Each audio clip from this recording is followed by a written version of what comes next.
Welcome to the first lecture on the series of lectures on managerial communication. Managerial communication. This subject is taught with the various names at different Indian universities. This subject is also known as communication for managers, business communication, soft skills, and maybe with a different name, this subject is already taught at different Indian universities. I, Dr. Neha Seth, working in the capacity of Associate Professor at Symbiosis Institute of Business Management, Noida, a constituent of Symbiosis International Deemed University.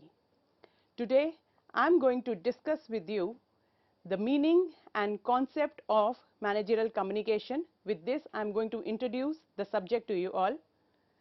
We will continue with seeing the different definitions of communication which are given by various researchers around the world. We will move ahead with communication process. We will also study the nature of communication, or we can also call it characteristics of communication. Objectives of communication will also be discussed today. We will move ahead with importance of communication, and then at last we will discuss principles of managerial communication. We also know this with the name of 7 C's of business communication or managerial communication. Communication. This is something we all are somehow aware with. Nobody in this world can survive without communication. Right from the birth, we start communicating, and till the time we are surviving, we communicate. Even a baby who is just a few minutes old, they started communicating. They started communicating to their mother that when they are feeling hungry, when they want food, when they want milk, and the mother can easily understand from the infant that the infant is hungry and when she has to feed her. So this is how the process of communication starts when we are born, and as we grow, the level of communication grows with us. But what is communication? Communication. This word communication is derived from a Latin word communicare. Communicare means to share or to impart. Means when we want to share whatever message, whatever knowledge, whatever idea we possess in our mind, and we want to share it with somebody, with some person with whom I want to share that knowledge, that idea with. So the process of communication or communication involves exchange of information, thoughts, ideas or feelings between individual or group of individuals. It can occur through various means. It may be done through speaking, through writing. So we may use our spoken language, our written language, maybe our gestures, okay, then our body language, and we may use any other form of expression to make the receiver of our message, to make the person with whom we want to communicate understand that what we want to share with them. And to make this communication effective, to have the effective communication, it is essential, which is very much essential. Effective communication is very much essential in human interaction because it facilitates understanding, collaboration and sharing of knowledge, thoughts, ideas, feelings and emotions. So if I have any idea, if I have any thought, if I have something, some information that I want to share with somebody, I need to communicate. It is a dynamic process. It is a complex process. It is a process which is available everywhere, whether we are at home or we are in our office. Okay, whether we are at school, whether we are at college, we all communicate, because this dynamic and complex process of communication plays a very crucial role in aspects of our life, whether it's our personal relationship, our business, our job, our education, and even while we are interacting socially. This communication plays very, very important role. There are different definitions which are given by different authors from time to time. People have understood communication in their own sense. So around the world, they have derived their own kind of definition, which is given by famous researchers. After doing lot of research, they come up with the various definitions.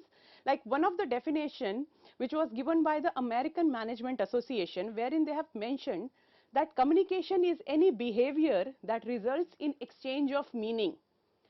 When we say exchange of meaning, that means whatever meaning I am possessing in my mind, exactly the same meaning has to reach to the person with whom I want to communicate. Then only it is said the process of communication is complete. Okay, so this definition was given by American Management Association. Then there is a person called Professor Keith Davis. It's a very famous name in management field. He was a professor of psychology. He mentioned that communication is a process of passing information and understanding from one person to another. So it starts with passing information, the information person 1 possesses. He has the information, now he wants to share the information with person 2. So whatever he does to make the person B understand what he is thinking, what idea he is carrying, whatever he does to make this happen is a process of communication, and communication is said to be completed only when the information that person A possesses can clearly be understood by person B. There is another professor who is professor of psychology, Professor Ellen Louis. He has also given the definition of communication, which is very famous, and in his words he said that communication is sum of all the things one person does when he wants to create understanding in mind of another. It involves a systematic and continuous process of telling, listening and understanding. So the communication doesn't end when the person A is telling something to person B. The person B has to listen to this as well, and not just listening, he has to understand this as well. And once the person B understood what person A wants to communicate, then the process of communication, then the communication is completed. It's said to be completed. So these were the famous definitions which were given by various professors, researchers. They have done a lot of research to come to this conclusion and giving these wholesome definitions of communication. When I say communication, what happened? Language is something that comes later. Our physiological and our appearance, our physical appearance gives the first impression on the person with whom we are about to communicate. It is believed that 55% of impression is created by our physical appearance. When I say physical appearance, it means the way I am dressed up, the way I am combing my hair, the kind of makeup maybe I am wearing, the kind of hygiene practices that I am following. So how do I appear, how do I look? It gives the first impression, and we all believe that first impression lasts longer. So 55% of communication is done through our physical appearance. And then comes the paralanguage. Paralanguage includes the accent, the speed with which we are talking, the tone that we are using, okay, the accent that we are using while we are speaking the language. Okay, the paralanguage plays about 38% role in the communication. So the 38% part in the communication process is played by the paralanguage, and then comes the language. What is language? Language is basically the system of communication which is adapted by a particular country, a particular region, or maybe a particular community.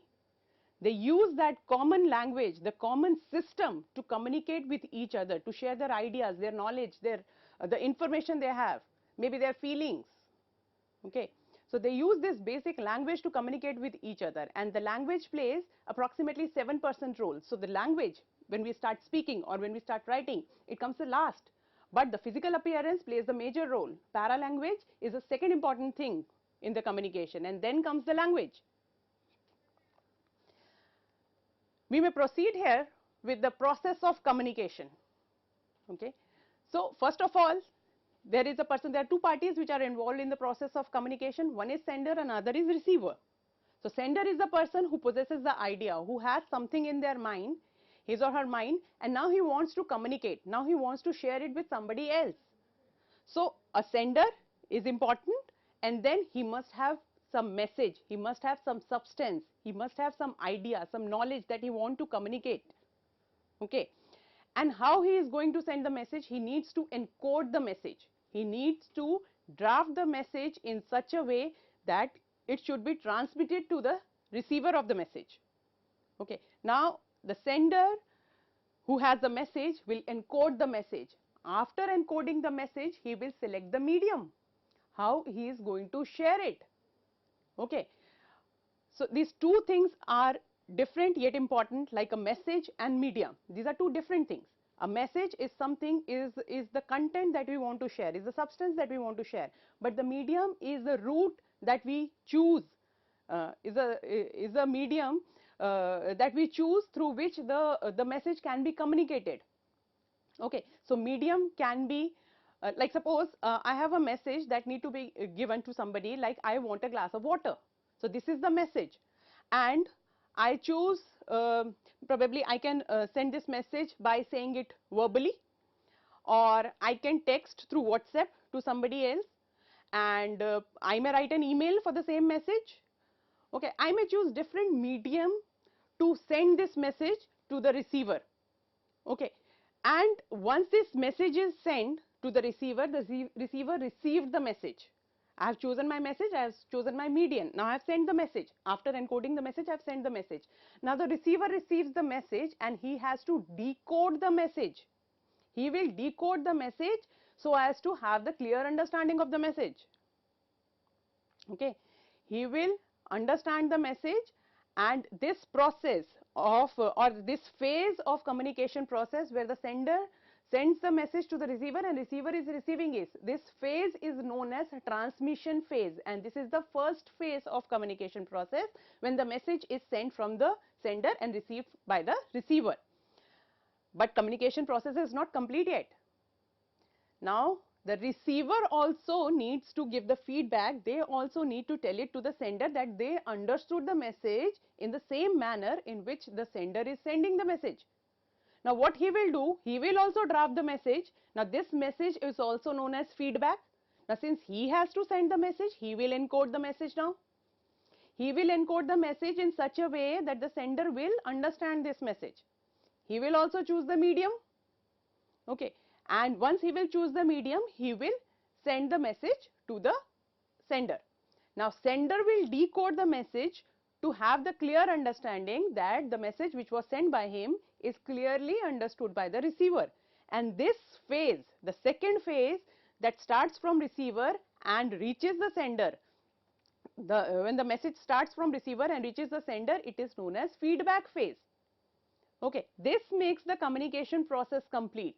So there are two phases in communication process. One is transmission phase, when the sender sends the message to the receiver, and another phase is feedback phase, when the receiver sends the feedback to the sender, and this is how the communication process is said to be complete. But there is another thing, we call it noise.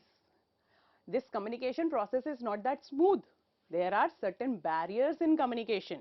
We often face such barriers while we are communicating with others. Suppose we are talking on telephone and there is some disturbance in the phone at that time. So your message is not clearly understood by the person on the other side. This is a barrier. Now when we are communicating with each other, it may be possible the same word may have different meaning and understood differently by two different people. This is called semantic barriers. We will discuss barriers later in the series of this managerial communication.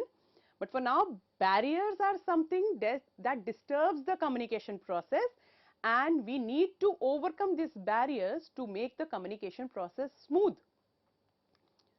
Okay, so once the barriers are removed, then only we can say the communication process was smooth and it's complete. So once we are done with this communication process, we will move to the nature of communication, or we may call it characteristics of communication. Okay, so we will start with one basic thing which you all must have understood by now, that communication is a two-way process. Two-way process in the sense that this communication process has two different phases, one from the sender to receiver, another from the receiver to sender. Okay, so we need to have two people involved in the communication process, one who wants to communicate and another to whom he wants to communicate, and receiving the feedback from the person as well, so that the sender is clear on this part that the message that he wants to send is clearly understood, the same meaning is understood by the receiver. So in that sense we call it a two-way process. That is why we call communication as a two-way process, because something is going from our side and something is what we are receiving. Then the communication process is all pervasive. That means it is present everywhere. As I have mentioned in the beginning, communication is present at your home. When you are moving out of your home, whether you are going to some social gathering, or you are going to your offices, or you are going to your colleges or university, communication is present everywhere. We cannot escape communication at all. Even when we are not talking to somebody else, we are not having some other person to talk to. We are talking, at times we are talking to ourselves. There are number of thoughts which are going on in our mind. We are talking to ourselves at that moment. So our mind is never free of communication. In that sense, we can call that yes, the communication process is all pervasive. Then it is a continuous process. It's a never ending process. Once you have completed one task, once you have shared one message, there may be another message that you want to share with the same team. Maybe in my class, I want to share, I am imparting the knowledge with, to my students. I am getting the feedback. In next class, again, I have to share some new topic with them. Again, I have to take the feedback. And we are doing this on a regular basis. And beyond class also, beyond the classroom also, the students might be coming to me with their doubts. So basically, it is a continuous process. And not just this, once I leave my institute, they might be texting me for asking some queries if they have. So, and once they have finished the course, okay, and they have left the organization, sometime in their life, whenever they are achieving something, they are again coming back to us, informing that what they have achieved in their life. So this is how we can say communication is a regular, continuous process. It's a never-ending process. And then for communication, we need to have knowledge of some language. It is not that only the verbal language that it works, because communication is also possible through gestures. Okay, sometimes it is believed that silence is also a language. We are not speaking a single word, but then also silence is communicating something. So we need to have the same knowledge of the same language if we want to communicate. Suppose we are going to some country where we are not aware of the knowledge, we are not aware of the language in which we have to talk, then we use our hand movements or gestures to make what we want to ask, to make the person who belongs to that country to understand that what we want to ask. So we use some or another way to communicate. So this is also a kind of language. It may not be the verbal language, but these are the gestures that we are using. So the knowledge of language is important, but yes, communication is also possible through gestures. Then meeting of minds is most important thing. During communication process also, I have mentioned that the receiver needs to understand clearly that what I want to communicate with him or her. It is possible when the minds, the level of their minds are meeting. If as a teacher I have to teach some student who is in grade 6, so I have to come to their level to make them understand what I want to communicate. When I am teaching at undergraduate level, I have to come to their level to make them understand. When I am teaching postgraduate students, I have to come to their level, their mindset to make them understand. So the level of minds need to be common if I want to communicate and I want other person to understand what is going on in my mind. Okay. Then the communication may be formal or it may be informal. Okay. Sometimes when I'm teaching in class, it is a formal communication with the students. When off class, my student is discussing their doubts with me, then it is an informal communication. Okay. So at the same place, in the same premises, we may have formal or we may have informal communication at the same time. Going further, we will discuss or we will differentiate between, or we will try to understand what is formal and informal communication as well. So these were the characteristics of communication. Now moving ahead with the objectives of communication. Okay. So the basic objective of human communication is trying to elicit a reaction from the person we are trying to communicate with.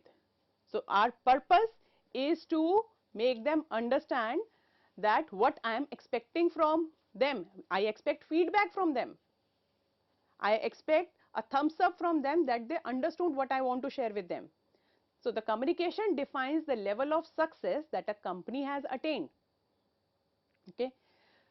So in conclusion, the objective of communication may involve information sharing.